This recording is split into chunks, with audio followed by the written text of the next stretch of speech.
Good morning to one and all present here. Today, all have gathered here to celebrate our 9th Women Convention of Maharashtra State Bank Employees Federation. I am delighted to introduce our chief guest, Rahi S. Ganesh, who has warmly accepted our invitation to join us today. She is a writer and researcher. She is interested in education, political philosophy, political theory, public policy and advocacy, media studies, ethics and literature. She is Junior Research Fellow at ZHCS JNU Delhi. She has taught at different institutions of higher education. She has co-authored the Marathi book Apla I-Card on the philosophy of the Indian Constitution. She writes regularly in academic journals as well as in magazines, newspapers and other popular media including the Indian Express, The Wire, Economic and Political Weekly and Maharashtra. माझं म्हणणं मांडताना मला अतिशय आनंद होतोय. आपण नुकतीच भारतीय संविधानाची 75वी साजरी केली आणि आज महिला, स्त्रिया आणि संविधान या विषयावर आपल्याशी बोलण्यासाठी मी उभी आहे. आणि मला वाटतं ह्या दोन गोष्टींमधलं नातं हे इतकं सेंद्रिय आहे. हे जे दोन घटक आहेत त्यातलं नातं इतकं सेंद्रिय आहे की मला वाटतं एका वाक्यामध्ये ह्या दोन्ही गोष्टी सांगणं हे सहज आहे आपल्यासाठी. संविधान भारतामध्ये पहिल्यांदा आलं 75 वर्षांपूर्वी. त्यापूर्वी काय होतं आपल्याकडे तर मला वाटतं आपल्या सगळ्यांना माहित आहे की हजारो वर्षांपासून भारतामध्ये मनुस्मृतीचं राज्य होतं. आणि ही मनुस्मृती जी होती ती सांगत असे, न स्त्री स्वातंत्र्यम अर्हति, स्त्रीला स्वातंत्र्य देता कामा नये. ह्या मनुस्मृतीमध्ये असं म्हटलं होतं की जर स्त्रीनी ज्ञान मिळवण्याचा, प्राप्त करण्याचा प्रयत्न केला तर तिच्या कानात शिसं ओतलं जावं. तिने जर ज्ञान तिच्या मुखावाटे तिने बोलण्याचा प्रयत्न केला तर तिची जीभ कापली जावी. अशा प्रकारच्या गोष्टी ज्या मनुस्मृतीमध्ये लिहिल्या होत्या त्या मनुस्मृतीचं राज्य या देशामध्ये हजारो वर्ष होतं. आणि मग डॉक्टर बाबासाहेब आंबेडकरांनी या मनुस्मृतीचं दहन केलं. ही मनुस्मृती त्यांनी जाळली आणि एक नवं संविधान आपल्या देशामध्ये हे आपल्या सर्वांसमोर आलं. हे संविधान जे होतं ते संविधान स्त्रियांना ह्या देशाचं अर्ध आकाश हे आमच्या मालकीचं आहे हे मानणारं संविधान होतं. आणि त्यामुळे मला वाटतं आपल्या सगळ्यांना हे लक्षात घेणं खूप गरजेचं आहे की हे संविधान नेमकं आहे काय आणि आपलं त्याच्याशी नातं आहे काय. अनेकदा असं होतं की संविधान हा शब्द ऐकला तरी आपल्याला कंटाळा आल्यासारखं होतं. म्हणजे माझ्याही बाबतीत असंच होतं की शाळेत आपण नागरिक शास्त्राच्या पुस्तकामध्ये पहिल्यांदा संविधानाबद्दल ऐकतो आणि काय जड जड शब्द सगळे ते असतात, काय आपल्याला त्याच्यात लक्ष द्यावं असं वाटत नाही. आपली पुस्तकं सुद्धा, पाठ्यपुस्तकं इतकी नीरस पद्धतीने लिहिली आहेत की ते संविधान हे किती रसरशीत जिवंत असं डॉक्युमेंट आहे हे आपल्यापर्यंत पोहोचतच नाही. पण मला तुम्हाला सांगायला आवर्जून हे आवडेल की संविधान हे आपल्या देशाचं जीपीएस आहे. जसं जीपीएस मध्ये आपण जेव्हा रस्ता शोधत असतो तेव्हा आता डावीकडे जा, आता उजवीकडे जा, आता सरळ जा असं आपल्याला सांगितलं जातं, तसं आपण आता कुठे आहोत आणि आपल्याला कुठे पोचायचं आहे हा रस्ता दाखवणार जे जीपीएस आहे ते भारताचं संविधान आहे. आणि त्यामुळे हे कुठेतरी आपल्या सगळ्यांच्या आयुष्याशी इतकं घट्ट जोडलेलं असं डॉक्युमेंट आहे की ते कुठेतरी आपल्या प्रत्येकाच्या हातामध्ये, मनामध्ये असलं पाहिजे. अनेकदा संविधान डोक्यावर घेऊन नाचवलं जातं पण ते डोक्यात शिरत नाही. त्यामुळे संविधानाचा आशय समजून घेणं, संविधानाचा आत्मा काय आहे तो लक्षात घेणं हे गरजेचं आहे. अनेक स्पर्धा सुद्धा होतात आपल्याकडे त्याच्यामध्ये वेगवेगळी कलमं जी आहेत संविधानाची ती कोणाची किती पाठ आहेत अशा अर्थाच्या स्पर्धा बऱ्याच होतात हे आपल्याला माहितीये. मग त्यामध्ये कोणतं कलम किती नंबर त्याच्यामध्ये काय आहे हे लोक पटापट म्हणून दाखवतात, लिहून दाखवतात. पण नेमका त्याचा आशय काय आहे हे मात्र बहुसंख्य लोकांपर्यंत पोचलेलं नसतं. त्यामुळे संविधान जर खरोखर आपल्याला स्वतःपर्यंत पोचवायचं असेल, समजून घ्यायचं असेल तर 4 भागांमध्ये ते लक्षात घेण्याची गरज आहे. सगळ्यात सोपा भाग संविधानाचा जो अगदी प्रत्येकाच्या हातामध्ये असला पाहिजे, प्रत्येकाने त्याच्यापासून सुरुवात केली पाहिजे संविधानाच्या आकलनाची, ते म्हणजे संविधानाची प्रास्ताविका. अगदी पहिलं पान संविधानाचं जे आहे ती संविधानाची प्रास्ताविका एका वाक्यात आपल्याला संपूर्ण संविधानाचं सार सांगते. आणि तेवढं एक वाक्य जरी आपण लक्षात घेतलं तरी आपल्याला संविधानाचा आत्मा काय आहे हे लक्षात येऊ शकतं. आम्ही भारताचे लोक, भारताचे सार्वभौम लोकशाही गणराज्य घडवण्याचा या शब्दांनी सुरुवात होणारं जे वाक्य आहे त्यामध्ये समता, स्वातंत्र्य, बंधुता, न्याय, लोकशाही, धर्मनिरपेक्षता आणि समाजवाद या सगळ्या मूल्यांचा उल्लेख आलेला आहे. आता या प्रत्येक मूल्याचा एक इतिहास आहे, या प्रत्येक मूल्याच्या मागे एक तत्वज्ञान आहे. अनेकदा असं म्हटलं की परत ते खूप खोल आहे काहीतरी असं आपल्याला वाटतं, पण या सगळ्या गोष्टी आपल्या आयुष्याशी खूप सहजपणे जोडल्या गेलेल्या आहेत. आपलं आय कार्ड हे जे आमचं पुस्तक आहे त्यामध्ये याच सगळ्या मूल्यांचा अर्थ हा आपण आपल्या आयुष्यात कसा लावू शकतो हे सांगण्याचा आम्ही प्रयत्न केला. आणि ते लिहिताना असं लक्षात आलं की आपल्या आजूबाजूच्या किती लोकांना त्यामध्ये रस वाटतोय समजून घेण्यामध्ये. अगदी तुम्हाला सोपं उदाहरण द्यायचं झालं तर बंधुता हे जे मूल्य आहे त्याला आम्ही सहभाव असं नाव दिलं, कारण आता लिंगभावाच्या आपल्या ज्या जाणीवा आहेत त्यानुसार आपण बंधुभाव किंवा भगिनी भाव याच्या पुढे जाऊन सहभाव असं म्हणायला हवं. या दृष्टिकोनातून आम्ही सहभाव असं त्या मूल्याला म्हटलं. पण हे मूल्य काय आहे नेमकं, आपल्याला समता काय आहे किंवा स्वातंत्र्य काय आहे हे पटकन डोळ्यासमोर येतं किंवा लक्षात येतं. पण बंधुता म्हणजे काय, सहभाव म्हणजे काय, तर सबा नक्वी नावाच्या लेखिका आहेत, त्यांचं इन गुड फेथ नावाचं एक पुस्तक आहे. त्यामध्ये त्यांनी सुरुवातीलाच असं म्हटलंय की we are like islands in the sea, separate on the surface but connected in the deep. वरवर आपण पाहिलं तर एकमेकांपासून आपण दूर आहोत असं आपल्याला वाटतं, पण आतून आपण सगळे एकमेकांशी जोडले गेलेलो आहोत. हे सांगणारं तत्व हे सहभावाचं तत्व आहे. समानतेचं तत्व हे आपल्या प्रत्येकाच्या आयुष्यामध्ये आपल्याला कुठे ना कुठेतरी पायाला ठेच लागावी तसं पुन्हा पुन्हा जाणवत राहत.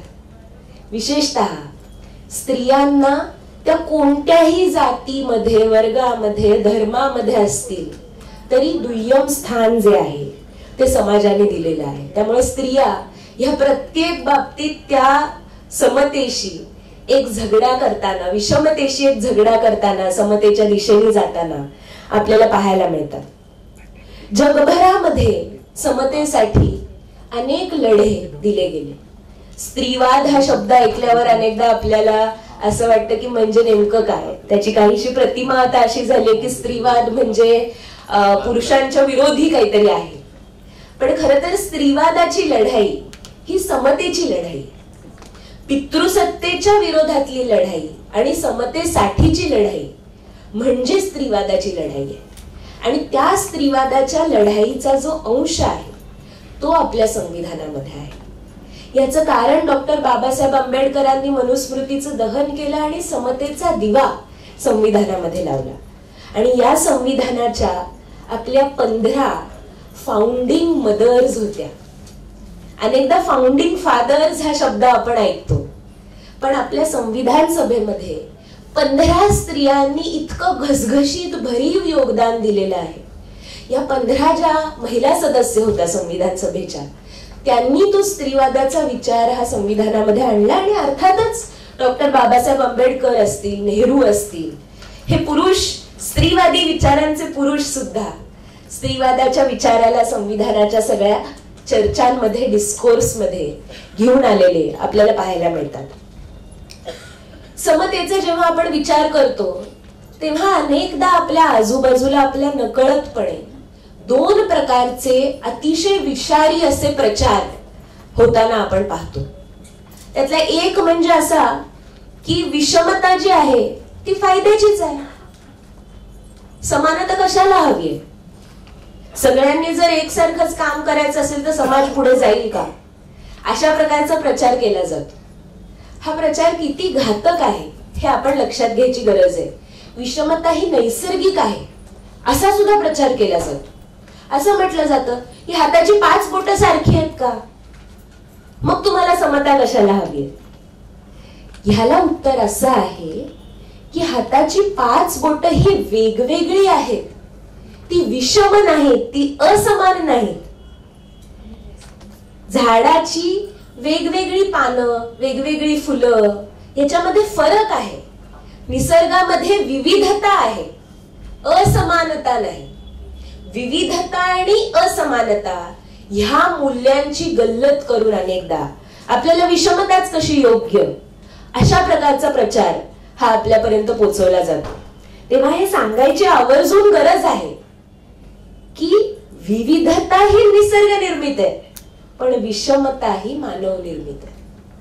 आपल्याला निसर्गाने कधी सांगितलंय का की अंगठा हा श्रेष्ठ आहे का करंगळी श्रेष्ठ आहे? हे फक्त वेगवेगळे आहे. त्यातली विषमता जी आहे ती माणसाने आणलेली आहे. आणि जर विषमता माणसाने आणली असेल तर समता सुद्धा माणूसच आणू शकतो. ह्या विश्वासासह पुढे जाण्यासाठी समतेची लढाई ही अनेक अंगांनी आपल्याला लढावी लागते. रोज आपल्या आयुष्यामध्ये कामाच्या ठिकाणापासून, घराच्या ठिकाणापासून सर्वत्र समतेचा लढा हा प्रत्येक स्त्री तिच्या तिच्या पद्धतीने देत असते. हा जो लढा आहे त्याला आपल्या संविधानामध्ये अधिष्ठान आहे. जगभरामध्ये असं झालं की 18वं शतक, 19वं शतक, 20वं शतक एका मागोमाग एक असे लढे हे स्त्रियांना मोठ्या प्रमाणावर द्यावे लागले. छोट्या छोट्या गोष्टींसाठी कितीतरी शतक स्त्रियांना पुढारलेल्या देशांमध्ये सुद्धा मतदानाचा अधिकार नव्हता. युरोप अमेरिकेमध्ये मोठ्या प्रमाणावर लढे दिल्यानंतर तिथे स्त्रियांना मतदानाचा अधिकार हा मिळाला. आपल्याकडे मात्र आपलं संविधान हे लिहितानाच एक व्यक्ती एक मत आणि एक मत समान पद असं आपण सांगितलं. भारतातल्या स्त्रियांना मात्र मतदानासाठी तो लढा द्यावा लागला नाही. एक गमतीचा किस्सा असा आहे याबाबतचा की एकदा अमेरिकेचे राष्ट्राध्यक्ष जेव्हा बराक ओबामा होते तेव्हा ते भारतात आले आणि तेव्हा मनमोहन सिंग आपले पंतप्रधान होते. ते त्यांना भेटले आणि त्यांनी एक पुस्तक त्यांना भेट दिलं. ओबामांनी मनमोहन सिंगांना एक पुस्तक भेट दिलं आणि त्या पुस्तकावर त्यांनी लिहिलं होतं ओबामांनी, from the oldest democracy to the largest democracy. जगातल्या सर्वात जुन्या लोकशाहीकडून जगातल्या सर्वात मोठ्या लोकशाहीला सप्रेम भेट, असं म्हणून त्यांनी पुस्तक दिलं मनमोहन सिंगांना. आता मनमोहन सिंग पुस्तक घेत असताना तिथे सीताराम येचुरी हे नेते उपस्थित होते आणि ते म्हणाले, mister Obama, you are wrong. तुम्ही चुकताय. तुम्ही जगातली सगळ्यात जुनी लोकशाहीही नाही आणि मोठी लोकशाहीही नाही. तुमच्या देशामध्ये तुम्ही सर्वांना मतदानाचा अधिकार 1970 दिलाय, आम्ही त्याच्या आधीच दिला होता. त्यामुळे you are neither the oldest nor the largest. भारताची जादू ही आहे की आपण स्वतंत्र झालो त्या दिवशी आपण सार्वत्रिक प्रौढ मताधिकार हा सर्वांना दिला. त्यावेळेला वय 21 वर्ष पूर्ण असणं ही अट होती आणि 21 वर्षाच्या वरच्या सर्वांना मतदानाचा अधिकार दिला. आता एवढा मोठा देश, जगातल्या सर्वात मोठ्या देशांपैकी एक भारत, त्याच्यामध्ये मतदानाची यादी तयार करताना किती नाना अडचणी आपल्या सगळ्या निवडणूक अधिकाऱ्यांसमोर त्या काळातल्या आल्या असतील याची आपण कल्पना करू शकतो. यावर एक खूप सुंदर पुस्तक ऑर्नेट शानी यांनी लिहिलेलं आहे, हाऊ इंडिया बिकेम डेमोक्रेटिक नावाचं. इतके गमती जमती त्यात आहेत की ती मतदार यादी तयार करताना प्रत्येकाचं नाव लिहून घ्यायला हवं होतं. तर वेगवेगळे अधिकारी जे आहेत ते गावांमध्ये घरोघर फिरून बायकांची नावं, पुरुषांची नावं, सगळ्यांची नावं लिहून घेत होते. आता तो काळ 75 वर्षांपूर्वीचा, तेव्हा बायका किती, आता सुद्धा बायका पुढे येऊन बोलायला कचरतात. ग्रामीण भागातल्या बायकांची गोष्ट आपल्याला माहिती आहे. त्या काळामध्ये तो तुम्ही कल्पना करू शकता की किती मोठा चॅलेंज असणार हा. तर अधिकारी आपल्या घरी आल्यावर त्याच्या समोर बोलायला बायका लाजायला लागल्या. आपलं नाव कसं द्यायचं अधिकाऱ्याला ते सांगता येईना बायकांना. आणि आता बायका नाव सांगत नाहीत म्हटल्यावर त्यांचं नाव यादीत सामील कसं करून घ्यायचं, असा मोठा अडचणीचा मुद्दा पुढे आला. पण आपण ठरवलं होतं की काहीही झालं तरी स्त्रिया, पुरुष आणि ट्रान्सजेंडर लोक सुद्धा, म्हणजे त्या काळामध्ये तर एकूणात क्विअर विषयाबद्दल एवढं भान नव्हतं, समाज भान नव्हतं, पण त्यांना सुद्धा मतदार याद्यांमध्ये सामील करून घेण्याचा आपला निर्धार पक्का होता. त्यामुळे तेव्हा सोपी आयडिया अशी केली की ती बाई जर नाव सांगत नाहीये स्वतःचं, तर अमुक अमुक आहेत त्यांची बायको, अमुक अमुक आहेत त्यांची मुलगी, अशा प्रकारे नावं बायकांची मतदार यादीमध्ये लिहिली. पण कोणालाही मागे सोडलं नाही. प्रत्येकाला घेऊन भारतीय लोकशाही जी आहे ती पुढे गेली. हा जगाच्या इतिहासातला एक अद्भुत असा भाग आहे. म्हणजे आपल्याला याची व्याप्ती लक्षात येत नाही. करोडो लोक ज्या देशामध्ये आहेत तिथे अशा प्रकारची मतदार यादी तयार होणं आणि नंतर त्या सगळ्या लोकांनी पुढे जाऊन मतदान करणं ही किती मोठी गोष्ट आहे. त्यावेळेला जवाहरलाल नेहरूंसमोर आपले पहिले राष्ट्रपती राजेंद्र प्रसाद आले आणि म्हणाले की ट्रान्सजेंडर लोकांचं काय करायचं. आपल्याकडे कॉलम नव्हता तेव्हा, स्त्रिया आणि पुरुष असं 2च कॉलम होते. तर नेहरू म्हणाले करा कॉलम तयार तुम्ही तिसरा. आपल्याकडे 2च अटी आहे, ती व्यक्ती भारताची नागरिक असली पाहिजे आणि त्या व्यक्तींनी वयाची 21 वर्ष पूर्ण केलेली असली पाहिजे. त्या पलीकडे मग ती व्यक्ती स्त्री आहे का, पुरुष आहे का, ट्रान्स आहे का, काय आहे याच्याशी आपलं काय देणं घेणं आहे. प्रत्येकाला मतदानाचा समान अधिकार आहे. इतक्या साध्या पद्धतीने विचार करून एक क्रांतिकारक पाऊल हे भारताने उचललं. पण मला अनेकदा असं वाटतं की ज्या देशांमध्ये दशकानुदशक स्त्रियांनी लढे देऊन मतदानाचा अधिकार मिळवला, त्या तुलनेत आपल्याला हे सहज मिळालं म्हणून आपल्याला त्याची किंमत लक्षात येत नाही का. अनेकदा असं होतं की जेव्हा तुम्ही खूप लढा देता तेव्हा एखाद्या हक्काची किंमत लक्षात येते आपल्याला. पण भारतामध्ये तो लढा स्त्रियांना द्यावा लागला नाही.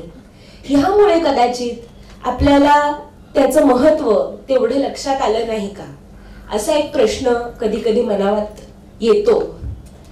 पण मग या फाउंडिंग मदर्स आठवतात ज्यांनी अक्षरशः संविधान सभेतला एक दिवस हा पणाला लावून वेगवेगळ्या प्रकारचे हक्क हे आपल्या सगळ्यांच्या झोळीत टाकले.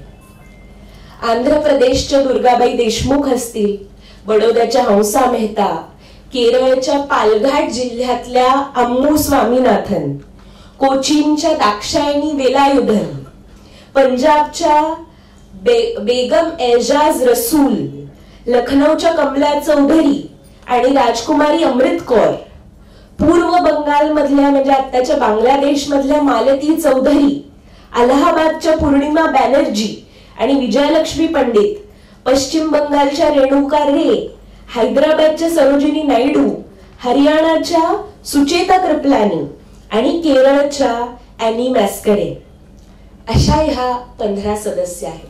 मी मुद्दाम त्यांची नावं घेतली कारण आपल्या इतिहासाच्या पानांमधून कुठेतरी गायब झाली ही नावं. कदाचित फक्त नावांचे उल्लेख आपण ऐकले असतील इतिहासात, पण हे नेमक्या कोण होत्या आणि त्यांनी काय केलं ही जाणीव आपण ठेवायची खूप गरज आहे. यातल्या प्रत्येकी बद्दलचे इतके किस्से आहेत आणि संविधान सभेतल्या त्यांच्या योगदानाबद्दलचे पण इतके किस्से आहेत, त्याच्याबद्दल आता सविस्तर खोलात जाऊन चर्चा करायला कदाचित आपल्याला वेळ नाही. पण एक दोन गोष्टी सांगायला मला नक्की आवडेल की ह्या राजकुमारी अमृत कौर होत्या, त्या राजघराण्यातल्या, त्यामुळे त्यांचं नाव राजकुमारी होतं. पण मूलभूत हक्कांबद्दल चर्चा करताना एक कलम आलं की विशेष जी सगळी उपनामं आहेत, म्हणजे त्या काळी ब्रिटिश सरकारने लोकांना सर, लेडी, राय बहादूर अशा पदव्या दिलेल्या होत्या. तर आपण मूलभूत हक्कांमध्ये हे कलम लिहिलं की ह्या आता पदव्यांना कसलाही अर्थ असणार नाही. स्वतंत्र भारतामध्ये ब्रिटिशांच्या पदव्यांचा काही संबंध नाही.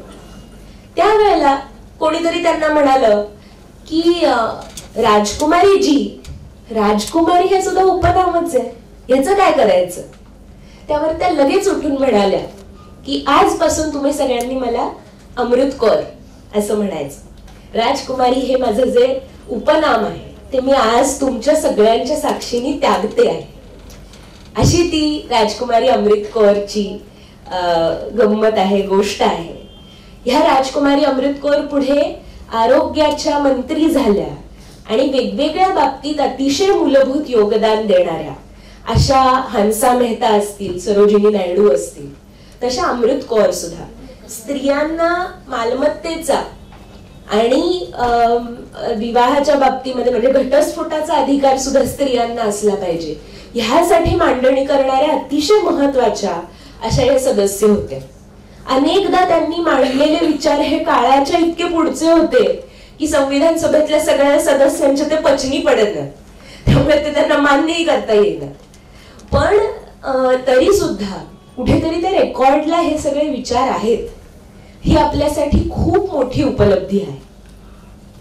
आपल्या संविधानामध्ये मूलभूत हक्क तर आहेतच, अगदी कलम 14-15 पासून समानतेच्या हक्कापासून अनेक गोष्टी मूलभूत हक्क आहेत. तसे राज्य कारभारासाठीची निदेशक तत्व आहेत. या सगळ्या ठिकाणी स्त्रियांचा विशेष विचार केलेला हा आपल्याला दिसतो. आता संविधानामध्ये इतक्या प्रमाणामध्ये स्त्रियांचा विचार झालेला आहे, तो विशेष यासाठी आहे की आपण अशा समाजामध्ये राहतो जिथे अनेकदा नॉर्मल नाहीये, न्यू नॉर्मल किंवा डिफॉल्ट सेटिंग जे आहे ते समाजाचं वेगळं आहे. त्यामुळे तुम्हाला पुन्हा पुन्हा काहीतरी गोष्टी सांगाव्या लागतात. समानता म्हणजे केवळ सगळे समान आहेत असं जाहीर करणं पुरेसं नसतं. अनेकदा तुम्हाला समतेच्या पुढे एक पाऊल टाकून समन्यायाचा विचार मांडावा लागतो. याचं कारण असं की जेव्हा तुम्ही रनिंग रेस खेळत असता, पळण्याची शर्यत असते, तेव्हा त्या एका रांगेवर स्पर्धक उभे असतात आणि मग 1, 2, 3 असं म्हणल्यावर स्पर्धक पळायला लागतात. पण आपल्या समाजाची जी पळण्याची शर्यत आहे ते गंमत अशी आहे की ते स्पर्धक एका रेषेवर उभे नाहीत. काही जण आहेत ते पुढे गेलेले आहेत रेषेच्या, काही जण मागे राहिलेत आणि अशा अवस्थेत आपण म्हणतो 1, 2, 3. मग ती स्पर्धा न्याय्य होईल का? अर्थातच नाही होणार. त्यामुळे आधी सगळ्यांना त्या रेषेवर आणणं हा भाग हा समन्यायाचा विचार आहे आणि त्यासाठी आपल्याला काही विशेष तरतुदी ज्या आहेत त्या कराव्या लागतात आणि त्यामध्ये स्त्रियांसाठीच्या वेगवेगळ्या बाबतीतल्या तरतुदी ह्या आपल्याला पाहायला मिळतात. अगदी तुम्हाला थोडक्यात काही उदाहरणं सांगते की the protection of women from domestic violence act 2005 साली घरगुती हिंसाचारापासूनच्या मुक्तीसाठीचा जो आहे तो कायदा पुढे आला. त्यानंतर sexual harassment of women at workplace prevention prohibition and redressal act 2013 साली आला. याच्या मागची तर कहाणी ही थरारक आहे. तुम्ही सगळ्यांनी ती गोष्ट ऐकली पाहिली नसेल तर मी तुम्हाला सुचवते की बवंडर नावाची एक फिल्म आहे, ती आपण आवर्जून पाहावी. भौरी देवी या राजस्थान मधल्या सामाजिक कार्यकर्त्या, साध्या बाई, अगदी ग्रामीण भागात राहणाऱ्या बाई, आणि त्या एनजीओचं काम करत होत्या की बालविवाह होऊ नयेत म्हणून काही स्त्रियांची नियुक्ती केली होती की तुमच्या भागामध्ये बालविवाह होत असतील तर ते जाऊन तुम्ही थांबवा. त्या कामावर असलेल्या भवरी देवी ह्या अशाच एका बालविवाहाला थांबवायला गेलेल्या असताना त्या गावातल्या वर्चस्वशाली अशा त्या घराण्यातलं ते लग्न होतं. ते लोक प्रचंड चिडले की ह्या बाईची हिंमत कशी झाली आमच्याकडे येऊन हे थांबवायची. तर त्या घराण्यातल्या 5 पुरुषांनी ही भवरी देवी आणि तिचा नवरा शेतात काम करत असताना त्यांच्यावर हल्ला केला. तिच्या नवऱ्याला मारहाण केली आणि त्यानंतर त्या 5 पुरुषांनी सामूहिक बलात्कार केला. यावर भवरी देवी खचली नाही. त्या अवस्थेत आपल्या नवऱ्याला घेऊन ती न्याय मागायला पोलिसांकडे गेली. तिची केस ही जगभरात गाजली आणि त्यानंतर विशाखा गाईडलाईन झाल्या. भवरी देवीनी अन्याय सहन केला नाही. तिने तिच्या अन्यायाला वाचा फोडल्यामुळे आज आपल्या सगळ्यांच्या कामाच्या ठिकाणी जर कोणत्याही प्रकारची लैंगिक हिंसा होत असेल तर त्याच्यासाठीचा कायदा आलेला. यासाठी आपल्या सगळ्यांनी आपण भवरी देवीचे आभार मानायला हवेत.